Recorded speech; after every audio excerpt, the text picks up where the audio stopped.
वो दिन दूर नहीं जब एशिया में चीन इस काबिल नहीं रह जाएगा कि वो अपने से छोटे देशों को धमकी दे सके, और इसके लिए भारत पुरजोर कोशिश कर रहा है। वो अपने अचूक हथियार ऐसे देशों को सौंप रहा है जिससे एशिया में न सिर्फ भारत का वर्चस्व बढ़ेगा बल्कि शी जिनपिंग की दादागिरी भी खत्म हो जाएगी। भारत और इंडोनेशिया $450 मिलियन की ब्रह्मोस मिसाइल डील को अंतिम रूप देने की कोशिश कर रहे हैं, जो राष्ट्रपति प्रेबोवो की नई दिल्ली यात्रा से पहले हो सकती है। रक्षा सूत्रों ने बताया कि नई दिल्ली और जकार्ता इस $1 मिलियन की डील को अंतिम रूप देने के लिए सक्रिय रूप से चर्चा कर रहे हैं। ये समझौता ब्रह्मोस एयर स्पेस द्वारा निर्मित मिसाइलों के लिए है, जो भारत के DRDO और रूस के NPO के बीच एक ज्वाइंट वेंचर है। इस बड़े रक्षा सौदे के लिए नई दिल्ली जकार्ता को कर्ज देने की पेशकश कर रही है, जिसे अभी अंतिम रूप दिया जाना बाकी है।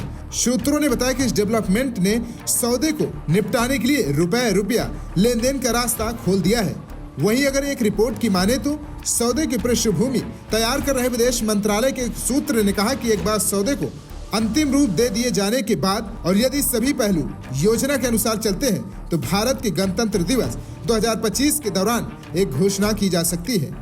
अगर ये सौदा अंतिम रूप लेता है तो इंडोनेशिया फिलीपींस के बाद ब्रह्मोस मिसाइल पाने वाला दूसरा एशिया देश बन जाएगा। ये रक्षा हथियार जो अपनी गति और सटीकता के लिए जाना जाता है, इंडोनेशिया की तटीय और समुद्री रक्षा क्षमताओं को काफी बढ़ा देगा। ये सौदा जो कुछ समय से काम में है। पिछले महीने भारतीय नौसेना प्रमुख एडमिरल दिनेश कुमार त्रिपाठी की इंडोनेशिया यात्रा के दौरान चर्चा में आया था।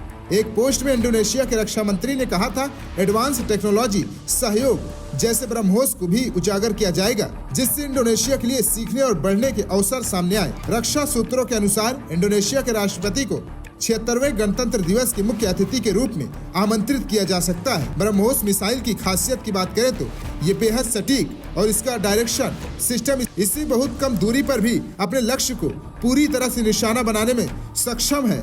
इसकी रेंज लगभग 300 किलोमीटर तक है, जिससे दुश्मन के क्षेत्र में काफी अंदर तक घुसकर प्रभावी रूप से हमला कर सकता है। ब्रह्मोस मिसाइल को इस तरह से डिजाइन किया गया है कि ये कम ईंधन में अधिक दूरी तय कर सकता है, जिससे इसकी ऑपरेशनल पावर बढ़ सकती है। Bureau report, VK News. VK News, राष्ट्र के नाम।